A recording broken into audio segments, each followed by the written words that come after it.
अर्थ स्पष्ट करता है। तो भाई तीनों ही शब्द ऐसे हैं जो हरियाणा शब्द का अर्थ स्पष्ट करते हैं। पहला है हरि का अरण्य, ठीक है, दूसरा है हरित अरण्य और तीसरा है भगवान शिव का घर। और इसका आंसर राइट हो जाएगा उपरोक्त सभी। तो उपरोक्त सभी इसका राइट आंसर हो जाएगा। अगला क्वेश्चन है, नित्य पुस्तकों में से कौन सी पुस्तक है जो हरियाणा में बहने वाली नदियों का उल्लेख मिलता है? एक ऐसी पुस्तक है वामन पुराण। वामन पुराण में 9 नदियों का वर्णन मिलता है, ठीक है। नेक्स्ट क्वेश्चन है, हरियाणा का कौन सा प्राचीन स्थल है जो बुद्ध धर्म का प्रमुख केंद्र रहा है? बुद्ध धर्म का जो प्रमुख केंद्र रहा है वो रहा है अग्रोहा। अग्रोहा जो है वो बुद्ध धर्म का प्रमुख केंद्र रहा। और जैन धर्म का पूछ लिया, जैन धर्म का भी अग्रोहा ही रहा प्रमुख केंद्र, ठीक है। अगला है नेक्स्ट क्वेश्चन, जो छठी सातवीं शताब्दी में हरिश्चरित्र में हरियाणा का नाम मिलता है, जो छठी शताब्दी में रचित हुई थी हरिश्चरित्र। हरिश्चरित्र एक क्वेश्चन हो सकता है, हरिश्चरित्र किसने लिखी थी? हरिश्चरित्र लिखी थी बाणभट्ट ने। और जो बाणभट्ट ने हरिश्चरित्र लिखी थी उसमें हरियाणा का नाम मिला था सरेकंठ जनपद। ये क्वेश्चन पूछ सकता है, ठीक है। अगला नेक्स्ट क्वेश्चन है, हरियाणा शब्द का जो सर्वप्रथम उल्लेख मिलता है वो किसमें मिलता है? जो सर्वप्रथम उल्लेख मिलता है वो मिलता है ऋग्वेद में। क्वेश्चन ये पूछ सकता है, ऋग्वेद में हरियाणा का जो नाम है वो क्या है? तो वो है रजे हरियाणा। तो ये क्वेश्चन ये भी आ सकता है, सबसे प्राचीन वेद कौन सा? सबसे प्राचीन वेद है ऋग्वेद, ठीक है। अगला क्वेश्चन है, प्रसिद्ध विद्वान था कि यदुनाथ सरकार। यदुनाथ सरकार ने हरियाणा के लिए कौन सा शब्द प्रयोग किया था? तो यदुनाथ सरकार थी जो उसने हरियाल हरियाल शब्द का प्रयोग किया था सबसे पहले, ठीक है।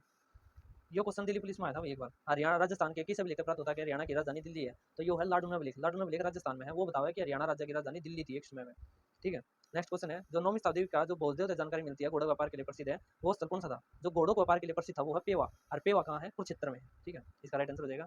एक है अशोक की लाट, हरियाणा के कौन से स्थलों पर स्थित है? जो अशोक की लाट है ना वो है तोपड़ा, इस्सार और फतेहाबाद। तीनों ही स्थान ऐसे हैं जहाँ पर अशोक की लाट है। तो इसका राइट आंसर हो जाएगा उपरोक्त सभी। अगला है, निम्न में से कौन सा हरियाणा के इतिहास से संबंधित साहित्यिक स्रोत है? तो हरियाणा के इतिहास से संबंधित साहित्यिक स्रोत है, एक तो ऋग्वेद भारत, एक है वैदिक इंडेक्स, एक है हरियाणा का इतिहास। तो तीनों ही उपरोक्त सभी इसका भी राइट आंसर हो जाएगा। हरियाणा के कौन से जिले में महाभारत की रचना हुई थी? तो सब नबेरा है, महाभारत की रचना कुरुक्षेत्र में हुई थी। टोटल 18 दिन युद्ध चला था, जिसमें 13वें दिन अभिमन्यु की मृत्यु हुई थी अमीन नामक स्थान पर। इससे हमारा उस गांव का नाम अभिमन्युपुर हो गया है, ठीक है। निम्न में से कौन से ग्रंथ में रोहतक का उल्लेख मिलता है?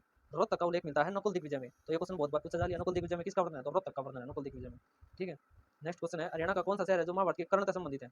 जो महाभारत के कर्ण से संबंधित है वो है करनाल, करनाल, ठीक है। युद्ध काल, नेक्स्ट क्वेश्चन है, युद्ध काल में हरियाणा को किस नाम से जाना जाता था? जो युद्ध काल है उसमें हरियाणा को बहुधान्य के नाम से जाना जाता था, ठीक है। नेक्स्ट क्वेश्चन है, किस स्थान तक प्रातः विलेखों में संगीत के 7 स्वरों का उल्लेख मिलता है? जो संगीत के 7 स्वर थे ना, सारे गा मा पा धा नि सा, ये अग्रवा की ईट से मिले थे, ठीक है। इसार व अग्रवा के टिल्लों से उत्खनन में कौन से प्रकार के सिक्के प्राप्त हुए?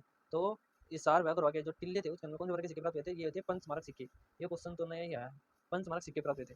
हर्षवर्धन तथा पुलकेशिन के मध्य युद्ध हुआ था एक बार, ठीक है। तो कौन से अभिलेख में है? ए होल अभिलेख से प्राप्त होता है, ठीक है।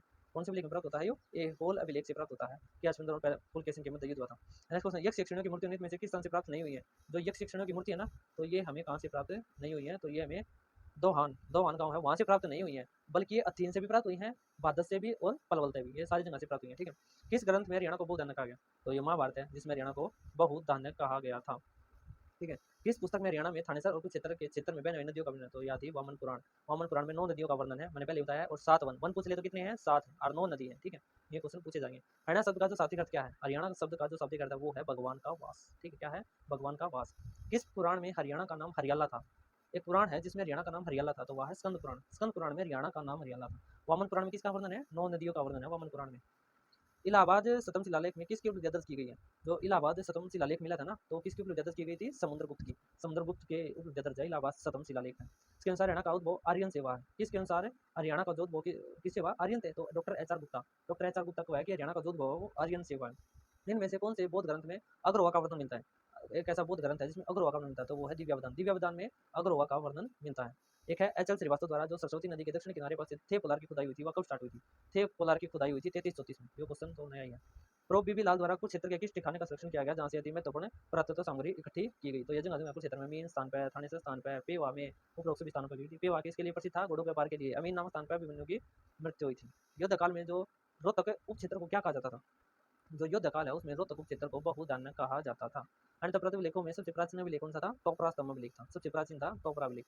तो थैंक यू, धन्यवाद। फर्स्ट चैप्टर था, अब जल्दी जल्दी इस टॉपिकों को सभी को निपटा देंगे। आप भी एक बार इनको नजरों से निकाल लीजिए कि क्या क्वेश्चन है क्या नहीं, ठीक है। फिर हम दोबारा से आते हैं आपकी नेक्स्ट वीडियो में, ठीक है। तब तक इसको वीडियो को देखते रहिए, ये इनके आंसर है, ठीक है। Okay, thank you.